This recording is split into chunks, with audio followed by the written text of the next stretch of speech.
I'm Tom Baker, this is Chasing Cars, and today we're down in Tasmania on a pretty cold early spring morning to drive a round of updates to this, the Mazda CX-9. The big CX-9 is one of our favourite 7-seater family cars at any price because it combines this really handsome styling with a quality interior and actual fun to drive dynamics that belie the sheer size of this thing. However, the second generation CX-9, whilst it is very good, it hasn't been without its issues since it launched, namely that the best safety technology was limited only to the top of the range model here in Australia, and there also hasn't been any smartphone mirroring inside the cabin. Well, for 2019, Mazda tell us they've fixed both of those two things, so we're going to be checking out those updates, but I'll also take this opportunity to give you a detailed reminder of what it is that makes the CX-9 one of our favourite family cars. And of course, any 7-seater starts with a practical, spacious, comfortable interior, so that's where we're going to be kicking off with this review of the Mazda CX-9. So today we're in the new Azami LE model, which is a new grade for the CX-9, sitting at the top of a 5-strong range.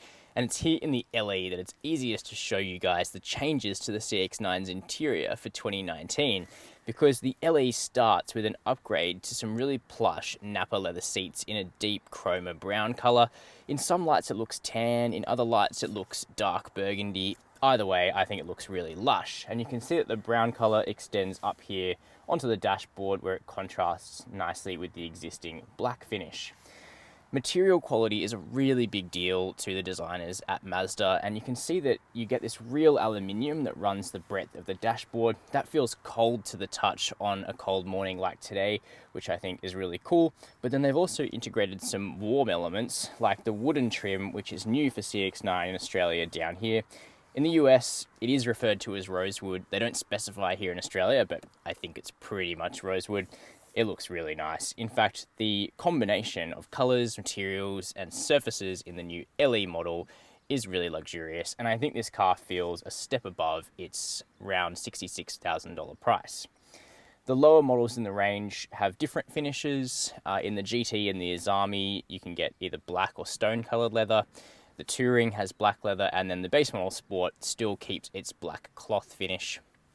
However, what they all share is that the touchscreen has been upgraded to include smartphone mirroring with Apple CarPlay and Android Auto.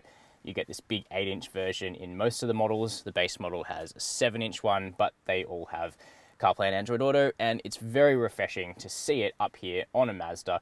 Not because Mazda's software sucks, it doesn't. It's just that having the access to all the technology that Apple and Google can provide is better.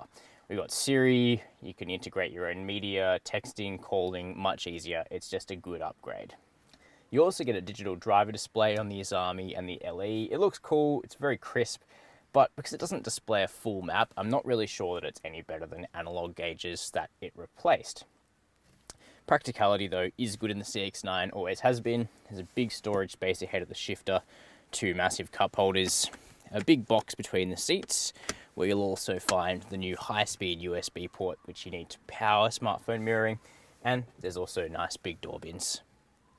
The second row of the CX-9 gets off to a good start with these back doors that open really wide and with a high roofline, so that if you're fitting a child seat, you won't bump your head. Close those doors, which actually do have a reassuring thunk to them, and you'll see that the space in the back for an adult is really good, let alone children. So you can see, for me at 6 foot, I've got lots of headroom, plenty of legroom sitting behind my own driving position, and heaps of room for my toes as well. And you could get 3 across back here, because even though there's a transmission tunnel, there's actually enough room in the individual sides to fit all 3 people's feet. You get some amenities back here too, like a flip-down armrest that has 2 powered USB ports. In fact, these ones are high-powered ports for keeping iPads running, etc. 2 big cup holders as well. There's an additional climate zone back here as well, and you can get rear heated seats, which is always a nice feature for chilly mornings like today. Now, these back seats actually do slide and recline, so I'll show you the recline first. You can actually tilt back a fair way in the CX-9, which means that I reckon you could nod off in this thing on a long road trip, or send the kids off to sleep more likely. Now, this is enough space if you're just traveling with 5 people, but if you've got people in that third row, you will want to move the middle seat forward a little bit, probably to this middle setting, where I've still got heaps of legroom, it's no problem, but this way you actually will be able to get people with legs into the back of this car. You can get so many SUVs with a third row these days. On the small side are cars like the Nissan X-Trail and the Honda CR-V, and then on the big side is the Mazda CX-9. And the benefit of this car's significant length is that you actually get a generous third row, even a comfortable one. And if I move this second row seat back into that sort of balanced position that I spoke about earlier, you can see that even for me at 6 foot with long legs, I have lots of leg room. My head does just about touch the roof, but that is for a 6-footer, and how often are you going to be putting adults back here as opposed to kids?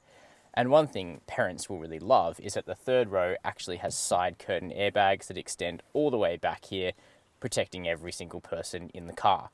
We just wish that it had air vents for everyone too. A big boot is of course very important with a vehicle this size, and you get an electric tailgate on this CX-9, but only in the GT, Azami and Azami LE grades. On the 2 lower versions of this car, you have to do the boot yourself. However, once it opens up, either automatically or manually, you'll see that there's a decent amount of space in here. In fact, with the third row dropped, there's 810 litres, Mazda tell us. However, you do have to take into account that they measure from the floor of this space right up to the roof. Some other manufacturers measure from the floor up to the seat back. Keep that in mind when comparing sizes. Now, bringing up that third row is pretty easy. Just a little lean into the car. The seats themselves are actually quite light, so most people will be able to get these up without any trouble. And when you have the third row seats up, there's still 230 litres of space available, once again from the floor up to the roof. Now that's enough for the weekly grocery shop or for the school bags, even if you've got 7 people sitting in the CX-9. So what's the updated Mazda CX-9 like to drive? Well, it's pretty much like the CX-9 has been like to drive since this second generation launched. And in 2 words, that is very good. The 2019 raft of updates mainly focus on technology and specification changes. However, there has been a very small amount of fettling to the suspension and the steering. As somebody who isn't an engineer, it's difficult to perceive those kind of small incremental changes, but what it adds up to is just keeping the CX-9 at the upper end of this segment for refinement, for comfort, and for handling. And the one thing that I can tell has been changed and improved is that the CX-9 until now has had a slightly ponderous feel when you turn it into corners, especially at speed, and some of that ponderousness has actually been filtered out. The steering feels a little bit quicker, a little bit more direct, and it makes the CX-9 even more confident to put down a road at a speed which you really don't need to be doing in a vehicle this big. But let's start with the basics. Firstly, with what's under the bonnet of this big 7-seat SUV. Well, it's a 2.5 litre turbocharged 4-cylinder petrol making 170 kilowatts of power and 420 newton meters of torque. That power actually goes up to 183 kilowatts if you treat the CX-9 to 98 octane petrol, always a bonus. And you'll note that the 420 newton meters of torque is basically diesel-like, and really, this turbo petrol pulls like a diesel. It does its best work in the early range and the mid-range of revs. It feels like it's got plenty of pulling power, and it overtakes really effortlessly.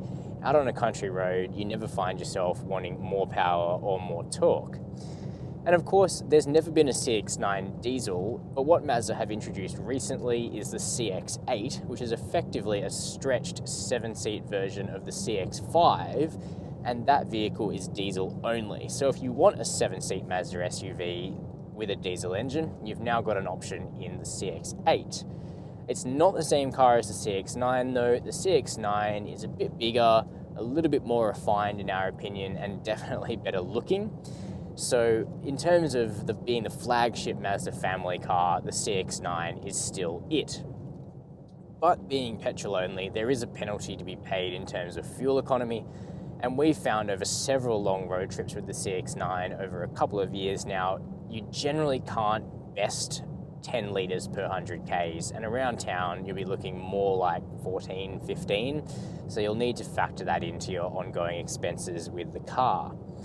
But where the CX-9 truly rewards you is on a good road, and that's an amazing thing to say for a large 7-seat SUV, a vehicle that measures basically 5.1 meters as this does. You can hustle the CX-9 and it stands up to the test. You definitely have to balance the weight transfer. This is a big and heavy long truck, but once you've got the weight transfer under control and you've got the CX-9 leaning on its outside tires through a corner, it actually grips and sticks really well, and you can push on and get onto that throttle pretty early. It's a fun car to drive and you can string corners together really nicely. I like it a lot. The other massive benefit of the Mazda's dynamics is that the ride quality is just excellent. It strikes a great balance between being firm enough to give you certainty in the car, but soft enough so that you're never uncomfortable. The CX-9, even on the big 20-inch wheels of the higher grades, is very, very comfortable and plush. It rides truly well. The smaller wheels give you just a couple of degrees better isolation from the road surface, but there's really not much in it, so you can quite safely go for the bigger wheels in the CX-9 without a terrible ride quality penalty. Of course, as I mentioned at the start of the video, a big focus of the 2019 updates for this car was extending the safety package in full to every grade, and that has been done. So every CX-9 now has AEB in forwards and reverse, lane keep assist and departure warning, rear cross traffic alert and blind spot monitoring, driver fatigue detection, and automatic high beam. Additionally, the higher grades, the Azami and the LE, get a 360-degree parking camera, which makes fitting this big bus into small spaces a little bit easier. So those are my impressions of the 2019 updates to the Mazda CX-9. Quite honestly, we already thought the CX-9 was the car to buy if what you want is a large 7-seat SUV to fit the whole family and cargo. Already an excellent car, the 2019 updates fix our only major gripes, with standard fitment of CarPlay, Android Auto, and lots of adaptive safety gear now across the whole range. Still really good to drive, comfortable to sit in, good to look at, and relatively attainable to buy, the CX-9 masterfully bridges the gap between mainstream and premium. A car that was already easy to recommend has now become a clear and absolute yes from us.